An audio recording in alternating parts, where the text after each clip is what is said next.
Praise the Lord. Mathai എഴുതിയ സുവിശേഷം 9-ാം അധ്യായം. അവൻ പടകിൽ കയറി ഇക്കരയ്ക്ക് കടന്നു സ്വന്തം പട്ടണത്തിൽ എത്തി.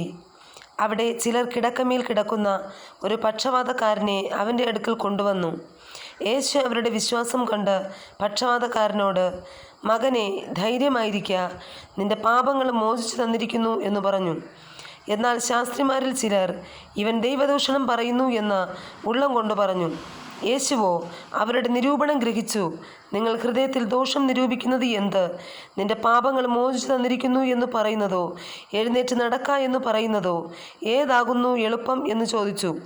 എങ്കിലും ഭൂമിയിൽ പാപങ്ങളെ മോചിപ്പാൻ മനുഷ്യപുത്രന് അധികാരമുണ്ട് എന്ന് നിങ്ങൾ അറിയേണ്ടതിന് അവൻ പക്ഷവാതക്കാരനോട്, എഴുന്നേറ്റ് കിടക്കയെടുത്ത് വീട്ടിൽ പോക എന്ന് പറഞ്ഞു. അവൻ എഴുന്നേറ്റ് വീട്ടിൽ പോയി. പുരുഷാരം അത് കണ്ട് ഭയപ്പെട്ടു. മനുഷ്യർക്ക് ഇങ്ങനെയുള്ള അധികാരം കൊടുത്ത ദൈവത്തെ മഹത്വപ്പെടുത്തി. യേശു അവിടെ നിന്ന് പോകുമ്പോൾ മത്തായി എന്നു പേരുള്ള ഒരു മനുഷ്യൻ ചുങ്കസ്ഥലത്ത് ഇരിക്കുന്നത് കണ്ടു. എന്നെ അനുഗമിക്കുക എന്നവനോട് പറഞ്ഞു. അവൻ എഴുന്നേറ്റ് അവനെ അനുഗമിച്ചു. അവൻ വീട്ടിൽ ഭക്ഷണത്തിന് ഇരിക്കുമ്പോൾ വളരെ ചുങ്കക്കാരും പാപികളും വന്നു യേശുവിനോടും അവൻ്റെ ശിഷ്യന്മാരോടും കൂടെ പന്തിയിലിരുന്നു. പരീശന്മാർ അത് കണ്ട് അവൻ്റെ ശിഷ്യന്മാരോട്, നിങ്ങളുടെ ഗുരു ചുങ്കക്കാരോടും പാപികളോടും കൂടെ ഭക്ഷിക്കുന്നത് എന്ത് എന്ന് ചോദിച്ചു. യേശു അത് കേട്ടാറേ, ദീനക്കാർക്കല്ലാതെ സൗഖ്യമുള്ളവർക്ക് വൈദ്യനെ കൊണ്ട് ആവശ്യമില്ല. യാഗത്തിലല്ല, കരുണയിലെത്ര ഞാൻ പ്രസാദിക്കുന്നു എന്നുള്ളത് എന്ത് എന്ന് പോയി പഠിപ്പിൻ. ഞാൻ നീതിമാന്മാരെ അല്ല, പാപികളെ എത്ര വിളിപ്പാൻ വന്നത് എന്ന് പറഞ്ഞു. യോഹന്നാൻ്റെ ശിഷ്യന്മാർ അവൻ്റെ അടുക്കൽ വന്നു. ഞങ്ങളും പരീശന്മാരും വളരെ ഉപവസിക്കുന്നു, നിന്റെ ശിഷ്യന്മാർ ഉപവസിക്കാത്തത് എന്ത് എന്ന് ചോദിച്ചു. യേശു അവരോട് പറഞ്ഞത്, മണവാളൻ കൂടെയുള്ളപ്പോൾ തോഴ്മക്കാർക്ക് ദുഃഖിപ്പാൻ കഴിയുകയില്ല.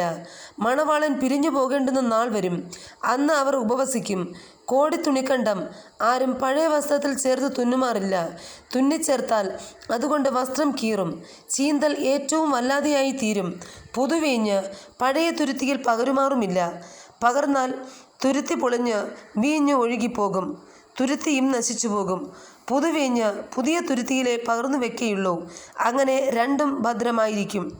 അവൻ ഇങ്ങനെ അവരോട് സംസാരിച്ചു കൊണ്ടിരിക്കുമ്പോൾ ഒരു പ്രമാണി വന്ന് അവനെ നമസ്കരിച്ചു.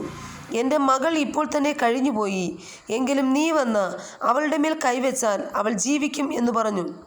യേശു എഴുന്നേറ്റ് ശിഷ്യന്മാരുമായി അവൻ്റെ കൂടെ ചെന്നു. അന്ന് 12 സംവത്സരമായിട്ട് രക്തസ്രവമുള്ള ഒരു സ്ത്രീ അവൻ്റെ വസ്ത്രം മാത്രം ഒന്ന് തൊട്ടാൽ എനിക്ക് സൗഖ്യം വരും എന്ന് ഉള്ളം കൊണ്ട് പറഞ്ഞു. പിറകിൽ വന്ന് അവൻ്റെ വസ്ത്രത്തിൻ്റെ തൊങ്ങൽ തൊട്ടു. യേശു തിരിഞ്ഞ് അവളെ കണ്ടപ്പോൾ, മകളെ, ധൈര്യപ്പെടുക, നിന്റെ വിശ്വാസം നിന്നെ രക്ഷിച്ചു എന്ന് പറഞ്ഞു. ആ നാഴിക മുതൽ സ്ത്രീക്ക് സൗഖ്യം വന്നു. പിന്നെ യേശു പ്രമാണിയുടെ വീട്ടിൽ കടന്നു. കുഴലൊതുന്നവരെയും ആരാവാര കൂട്ടത്തെയും കണ്ടിട്ട്, മാറിപ്പോകുവിൻ, ബാല മരിച്ചില്ലല്ലോ, ഉറങ്ങുന്നത്രേ എന്ന് പറഞ്ഞു. അവരോ അവനെ പരിഹസിച്ചു.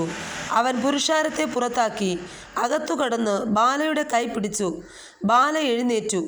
ഈ വർത്തമാനം ആ ദേശത്തൊക്കെയും പരന്നു. യേശു അവിടെ നിന്ന് പോകുമ്പോൾ 2 കുരുടന്മാർ, ദാവീദ് പുത്ര, ഞങ്ങളോട് കരുണ തോന്നണമേ എന്ന് നിലവിളിച്ചും കൊണ്ട് പിന്തുടർന്നു. അവൻ വീട്ടിൽ എത്തിയപ്പോൾ കുരുടന്മാർ അവൻ്റെ അടുക്കൽ വന്നു. ഇത് ചെയ്യുവാൻ എനിക്ക് കഴിയും എന്ന് വിശ്വസിക്കുന്നുവോ എന്ന് യേശു ചോദിച്ചതിന്, ഉവ്വ് കർത്താവേ എന്നവർ പറഞ്ഞു. അവൻ അവരുടെ കണ്ണു തൊട്ടു. നിങ്ങളുടെ വിശ്വാസം പോലെ നിങ്ങൾക്ക് ഭവിക്കട്ടെ എന്ന് പറഞ്ഞു. ഉടനെ അവരുടെ കണ്ണു തുറന്നു. പിന്നെ യേശു, നോക്കുവിൻ, ആരും അറിയരുത് എന്ന് അമർച്ചയായി കൽപ്പിച്ചു. അവരോ പുറപ്പെട്ട് ആ ദേശത്തിലൊക്കെയും അവൻ്റെ ശ്രുതിയെ പരത്തി.